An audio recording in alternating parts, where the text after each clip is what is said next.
Hello, my horror movie fans, and this is a review of the Greasy Strangler, aka Bullshit Artist. This came to me from Dismay. I'm gonna link her Twitter down. She's also a co-host of a podcast that I quite enjoy, so I'm gonna link that down in the description below as well. Go and check her out, like, and all that stuff. Um, Sweetie, what did you make me watch? What the fuck is this? This movie stars all these lovely people here. I'm not gonna bother trying to pronounce a name, only because there's one name on there that I read as Ebola.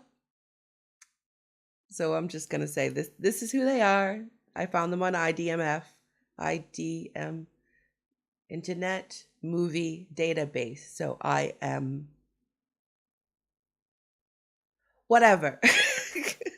I never said I was clever. Never. Okay.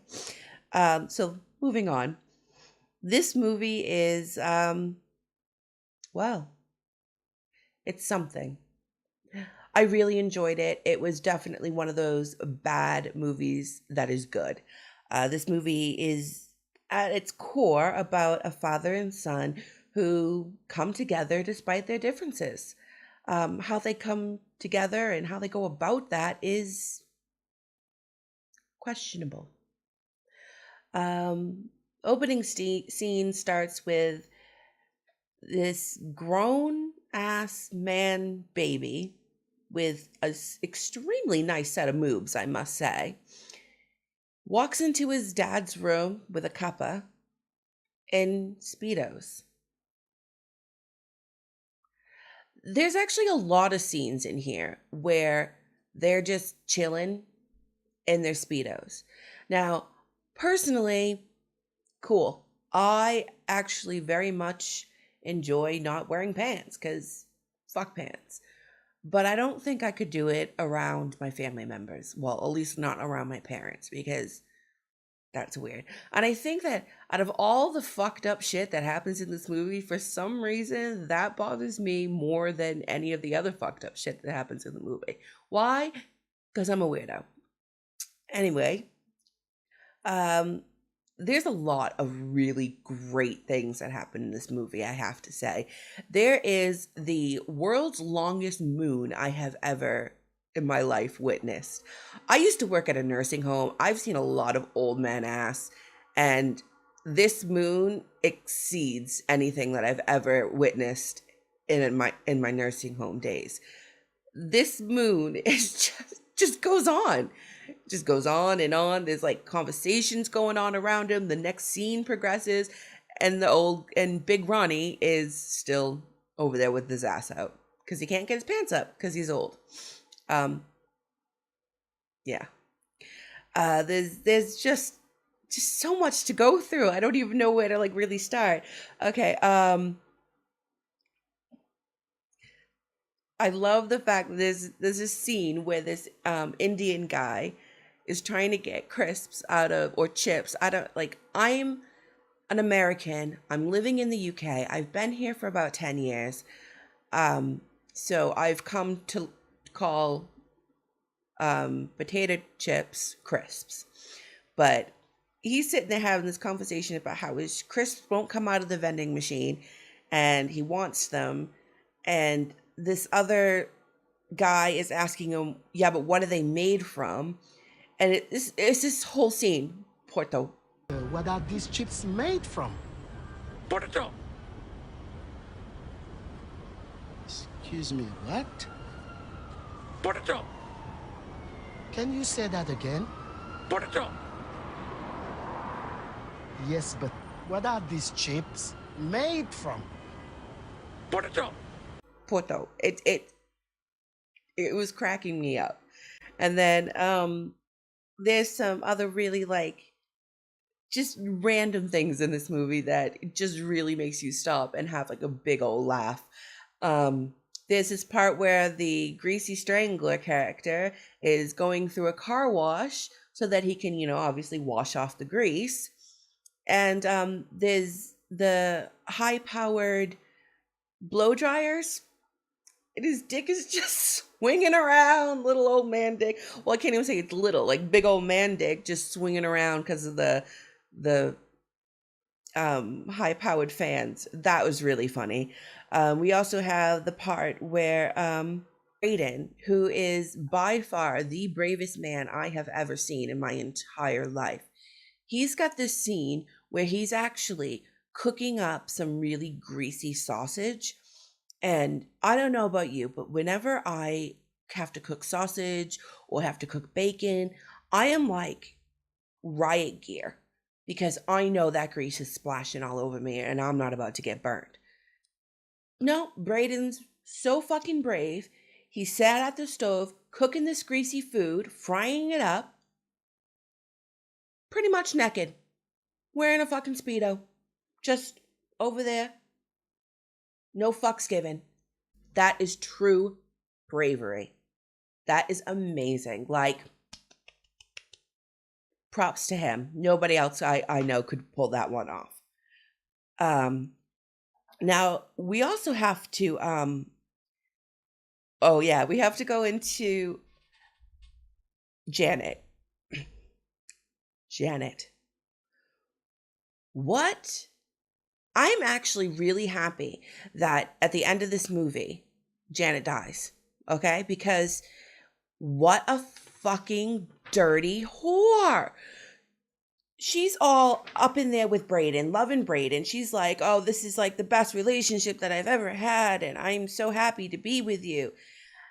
And then she turns around and goes and fucks Brayden's dad, and then gets into a relationship with Brayden's dad, Big Ronnie. What?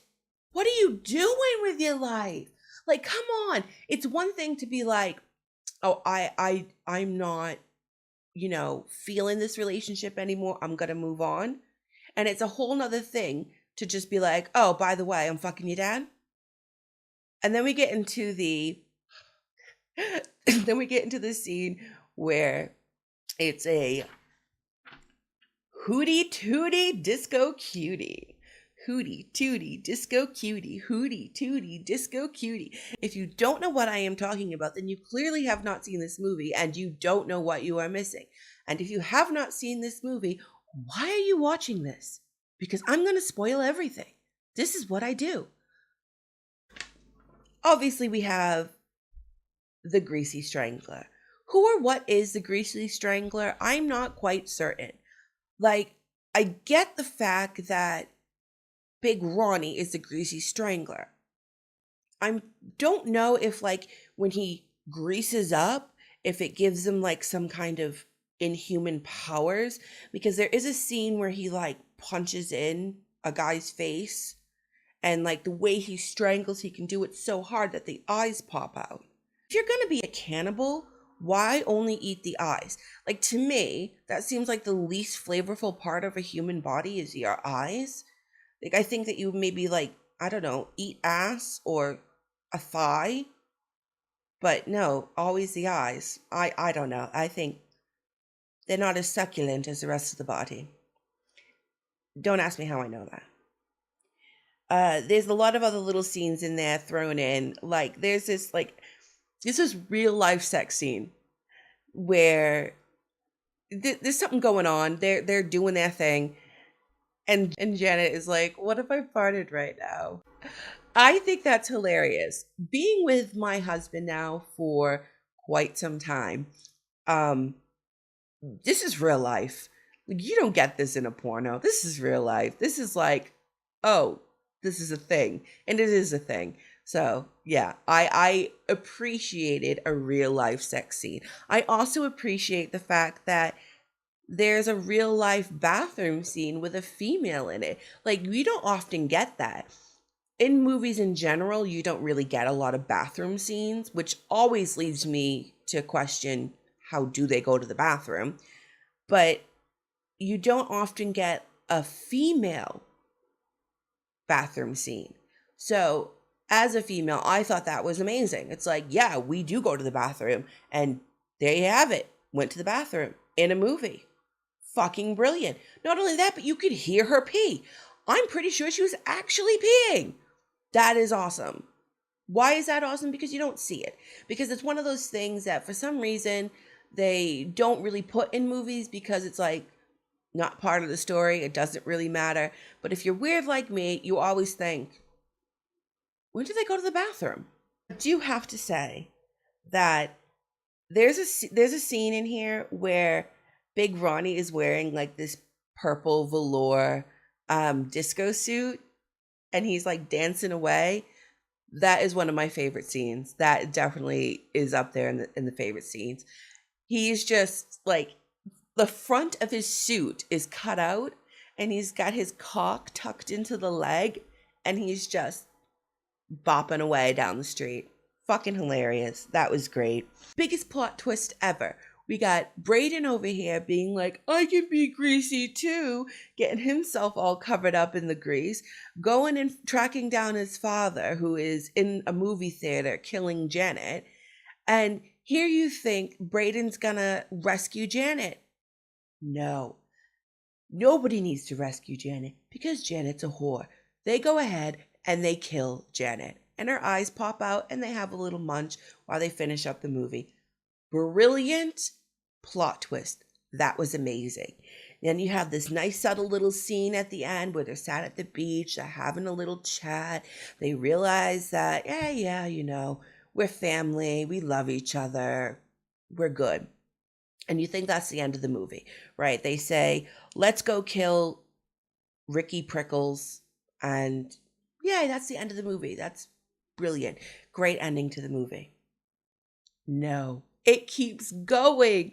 And it keeps going to this point where I am so confused by this ending. Like, if they would have just ended it there, I would have been completely fine with that. I would have loved it. I would have clapped. I would have been like, yes, that was amazing. It's this last scene bit that I am very, very confused about. They go off and they get grease covered and they kill Ricky Prickles. And then I don't know. Is it like, do they have to leave their bodies to become these greasy strangler monsters?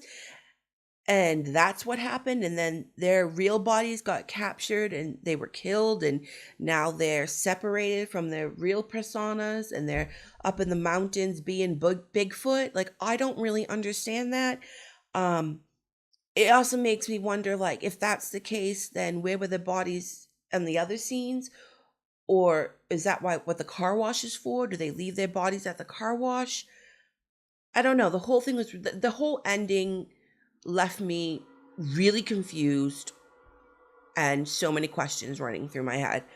I really wish it would have just ended the movie with the scene on the beach. I really do, because I don't think we needed this weird extra bit at the end.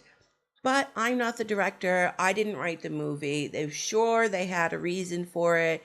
But for me as a viewer, I didn't get it. I didn't like it. I wish they just would have ended it sooner. So yeah, that is pretty much my review of this movie. I enjoyed it. I like weird horror movies. I like movies that are really bad and they're good, but they're good. I love being able to laugh while someone's being murdered. Like, I think that's great. I think that, I don't know, I think that we need more of that in life, just being able to laugh at silly ridiculousness. So yeah, that's my take on this movie. I hope you enjoyed this video. Please let me know if there's other really bad movies that are good out there that you want me to watch and review. I don't really want to watch like dramas or anything like that. Like, I'm not into that. I'm really only into horror films, sometimes sci-fi if it's really good. So yeah, if you want to have me watch one of those movies and give it a review, then let me know. Please contact me on Twitter. I'm very active on Twitter. I love being on there. I love talking to people. So feel free to just, hit me up and start chatting with me. And I'll see you on the next video. Thanks. Bye.